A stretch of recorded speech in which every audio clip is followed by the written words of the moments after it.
Assalamualaikum warahmatullahi wabarakatuh. Selamat pagi, siang, sore, dan malam anak-anakku sekalian kelas 9. Pada video kali ini Bapak akan mencoba membahas materi tentang sistem reproduksi manusia. Pada pembelajaran minggu pertama ini di kelas 9, kalian akan mempelajari tentang sistem reproduksi manusia. Sebelum kita lanjut, mungkin kalian masih ada yang bertanya-tanya atau masih agak lupa ya. Sistem reproduksi itu apa? Di kelas 7 kita sudah mempelajari beberapa ciri dari makhluk hidup. Nah, salah satu ciri makhluk hidup itu adalah bahwa setiap makhluk hidup itu mampu bereproduksi. Apa sih reproduksi? Reproduksi adalah cara makhluk hidup untuk menghasilkan individu baru. Nah, itu disebutnya reproduksi. Sudah kita bahas di kelas 7 ya. Nah, pada materi kali ini kita akan mempelajari sistem reproduksi pada manusia. Seperti apa sih sistem reproduksi manusia? Apa saja yang terlibat di dalam reproduksi manusia ya? Organ-organnya seperti apa? Kita pelajari pada video kali ini sebagai tambahan penjelasan dari buku dan modul yang sudah kalian terima. Di masa COVID-19 ini kita masih belajar dari rumah, jadi mudah-mudahan video ini bisa membantu menambah penjelasan dari materi sistem reproduksi pada manusia. Oke, kita lanjut. Kegiatan belajar 1. Jadi pada pembelajaran kali ini, kegiatan belajar 1 ini ya, tujuan dari pembelajarannya adalah 1. Melalui gambar, peserta didik dapat mengidentifikasi organ-organ penyusun sistem reproduksi pada laki-laki dan perempuan. Jadi nanti di buku bisa kalian baca, di modul juga ya, bahwa nanti akan disajikan gambar. Melalui gambar ini diharapkan kalian nanti mampu mengidentifikasi organ-organ apa saja yang menyusun sistem reproduksi pada laki-laki maupun perempuan. Tujuan pembelajaran yang kedua adalah melalui tabel, peserta didik dapat menjelaskan fungsi organ-organ penyusun sistem reproduksi pada laki-laki dan perempuan. Jadi nanti ada tabel penjelasan dari organ penyusun sistem reproduksi laki-laki dan perempuan.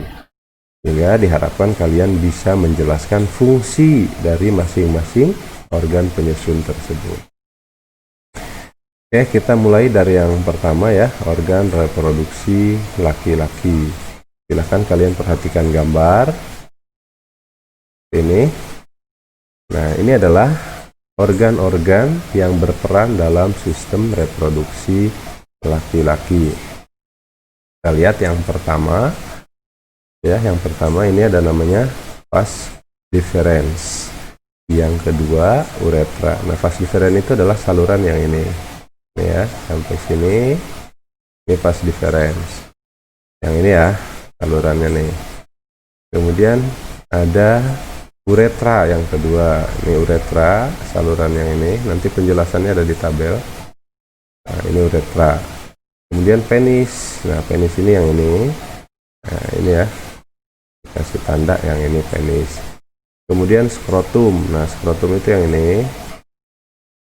Kemudian testis yang ini.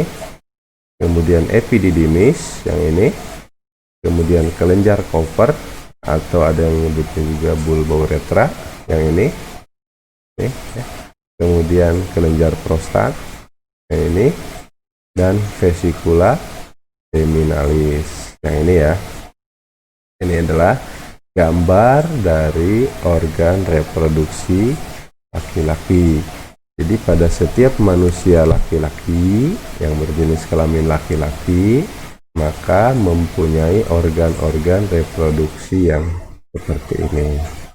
Namanya ingetin ya, vas deferens yang ini, uretra, saluran yang ini, kemudian penis, skrotum, testis, epididymis, kelenjar Cooper, kelenjar prostat, dan vesicula seminalis. Ini adalah organ reproduksi laki-laki. Ya, sambil kalian perhatikan juga gambar yang ada di buku kalian. sekarang kita lihat melalui tabel keterangan dari gambar yang tadi. Yang pertama adalah penis. Penis ini adalah bagian luar organ reproduksi laki-laki yang berfungsi sebagai saluran kencing atau urin dan saluran sperma. Nah, saluran kencing ya, ini sudah kita bahas di kelas 8 ya, di sistem ekskresi ini sudah kita bahas. Selanjutnya nomor 2 adalah skrotum. Nah, skrotum ini adalah bagian seperti kantung yang di dalamnya terdapat testis, berfungsi menjaga suhu testis agar sesuai untuk produksi sperma. Namanya skrotum. Jadi skrotum itu adalah kantung tempat penyimpanan testis. Skrotum ini fungsinya untuk melindungi supaya suhu testis itu tetap stabil. Kenapa? Karena kalau suhu di testis tidak stabil, maka sel sperma akan mati sehingga tidak bisa melakukan reproduksi. Nah, pada penjelasan lanjutan nanti, skrotum ini dia bisa bereaksi ketika suhu di udara itu panas atau dingin. Ya, ketika suhu terlalu panas, maka skrotum ini dia akan melebar. Ketika suhu terlalu dingin, skrotum ini akan mengkerut supaya si testis di dalamnya itu suhunya tetap. Itu ya, paham ya?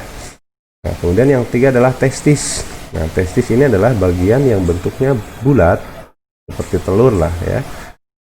Telur yang tersimpan dalam skrotum, jadi dia bulat telur seperti telur, cuma tidak sebesar telur ayam gitu ya.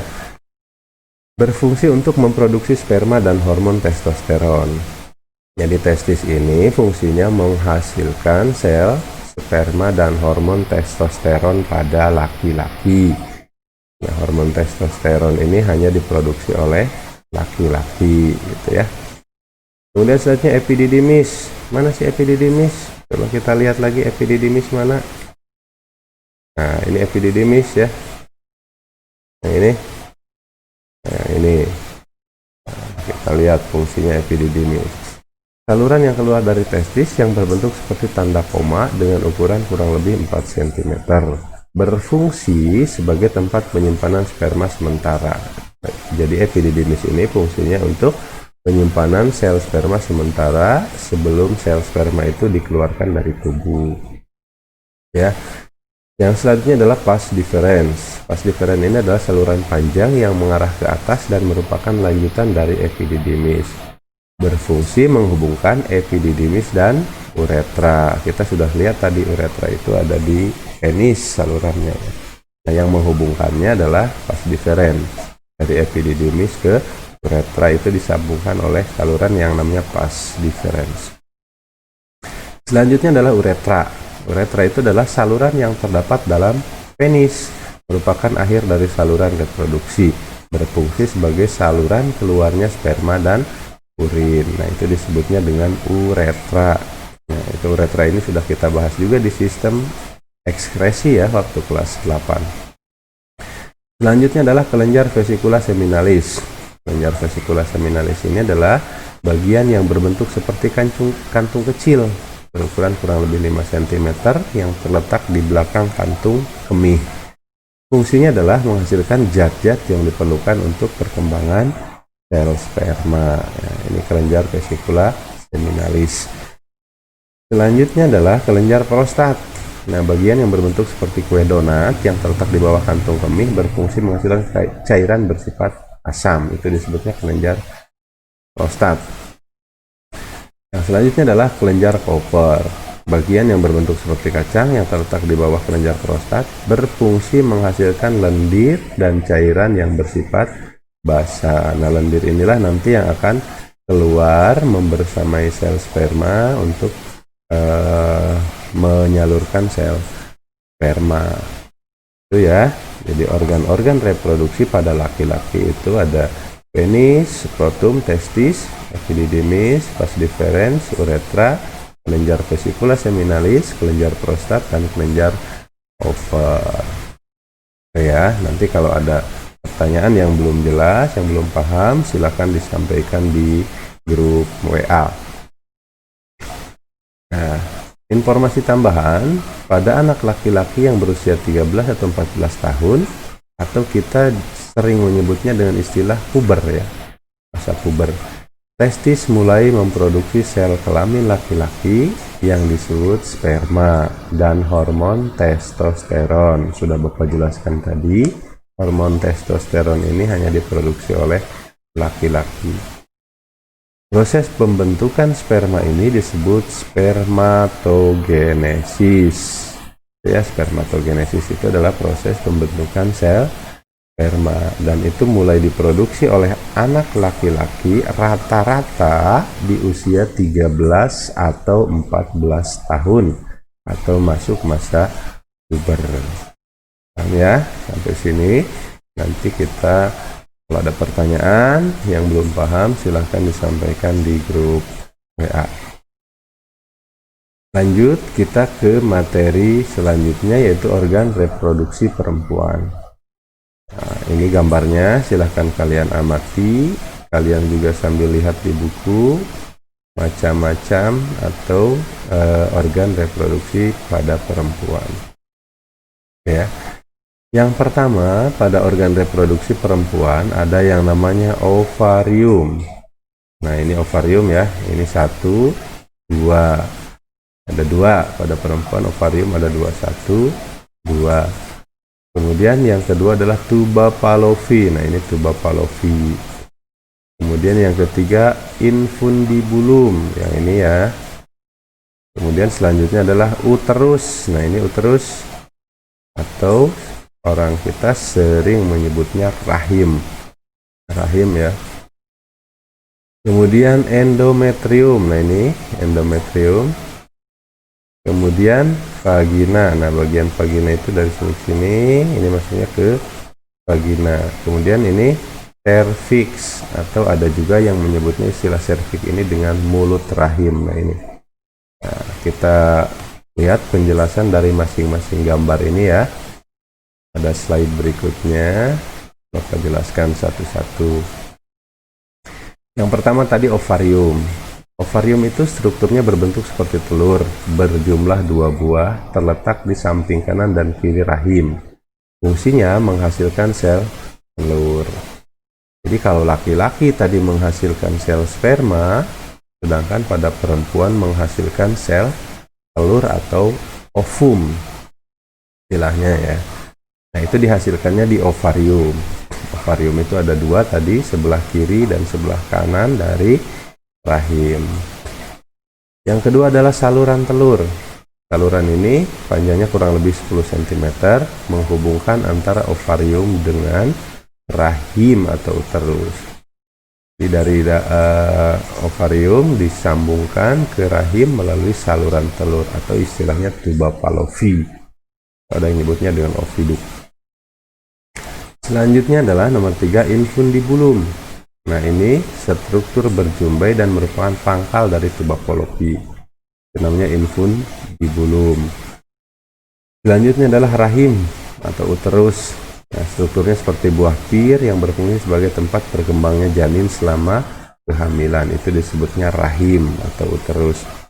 Jadi ketika terjadi proses reproduksi, terjadi proses pembuahan, bertemunya sel sperma dan sel telur, kemudian berkembang, maka si janinnya itu berkembangnya di dalam rahim.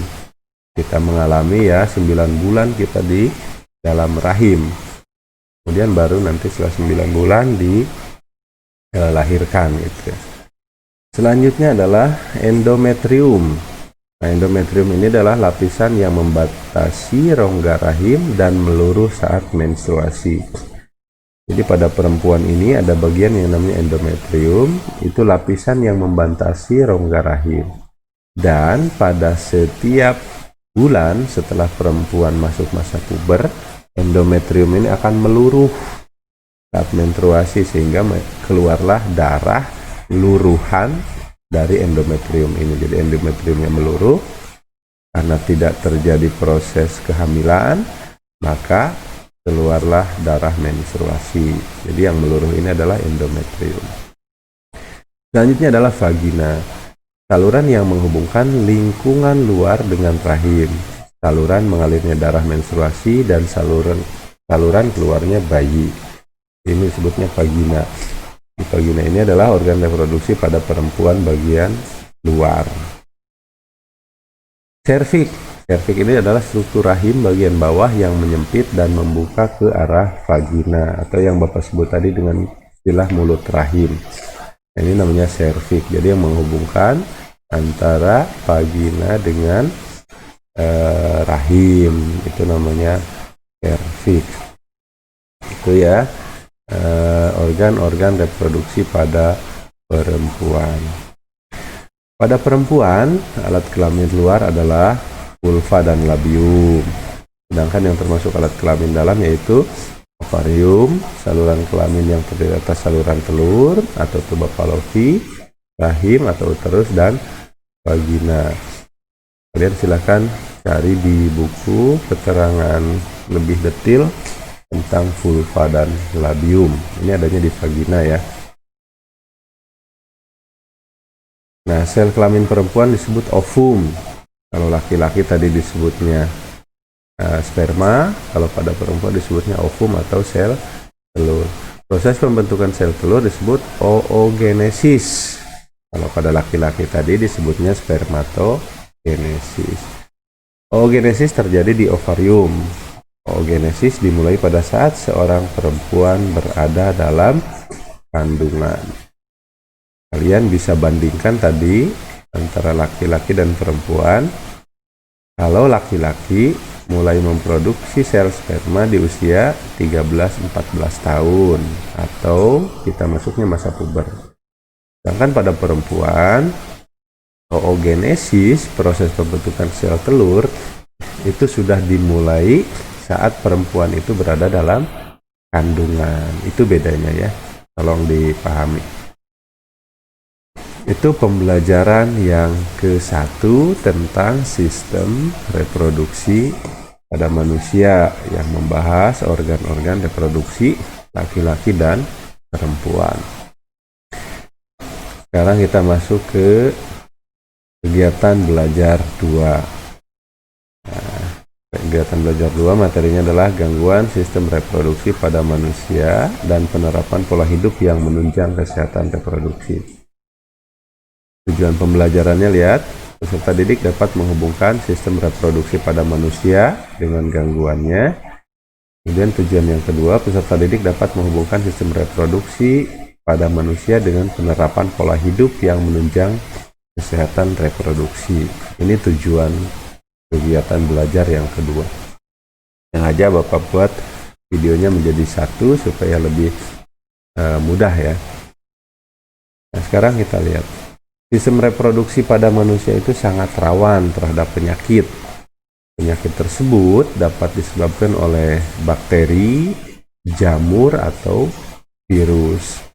Nah, selain bakteri, jamur, atau virus, penyakit pada sistem reproduksi ini juga dapat ditularkan dari orang tua yang terinfeksi.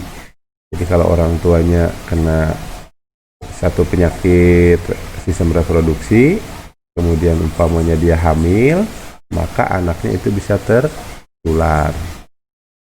Kemudian juga bisa melalui transfusi darah yang terinfeksi.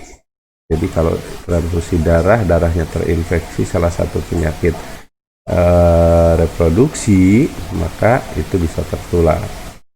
Kemudian selanjutnya bisa ditularkan akibat gaya hidup yang tidak baik, seperti pergaulan bebas, menggunakan jarum suntik untuk obat terlarang seperti narkoba, itu juga bisa menularkan beberapa penyakit pada sistem reproduksi. Jadi tolong kalian pahami dan simak, terutama kalian yang sedang masuk masa puber, maka kalian harus betul-betul menjaga kesehatan dari sistem reproduksi kalian, ya. Supaya terhindar dari penularan penyakit reproduksi. Kalian harus pahami betul yang materi yang ini, kalian baca, kalian ulang-ulang bagaimana proses penularan penyakit tersebut sehingga kalian bisa menjaga dan menghindarinya. Nah, ini di sini ada beberapa kelainan dan penyakit yang bisa terjadi pada sistem reproduksi manusia. Di urutan nomor 1 ada yang namanya HIV/AIDS. Ya, mungkin kalian pernah mendengar istilah penyakit HIV/AIDS. Apa itu HIV/AIDS? Kalian bisa dilihat di buku. HIV itu kepanjangan dari Human Immunodeficiency Virus. Jadi ini penyebabnya adalah virus. Itu menyebabkan sistem kekebalan tubuh, menyerang sistem kekebalan tubuh. Jadi kekebalan tubuh kita kalau sudah terkena HIV/AIDS, maka kekebalan tubuh kita itu akan menurun terus. Sehingga kalau kita kena penyakit lain, tubuh kita tidak bisa melawan penyakit tersebut, maka tubuh kita akan kelelahan gitu ya. Dan penyakit ini juga menyebabkan kematian yang sangat tinggi, karena kalau sudah terinfeksi HIV/AIDS, tubuhnya itu kurang ketahanan tubuhnya, kekebalan tubuhnya, sehingga mudah terserang penyakit ya.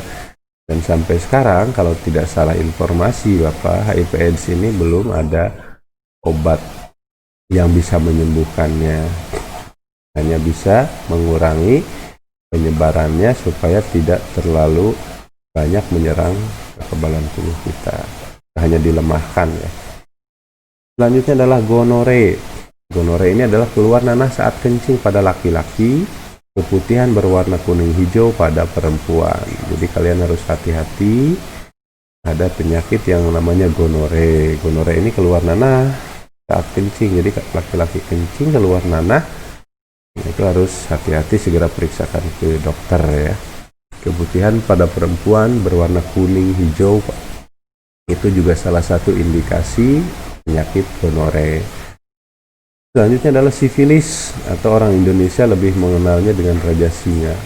Nah, raja singa ini adalah luka pada tempat masuknya bakteri ke dalam tubuh, biasanya pada daerah sekitar kelamin.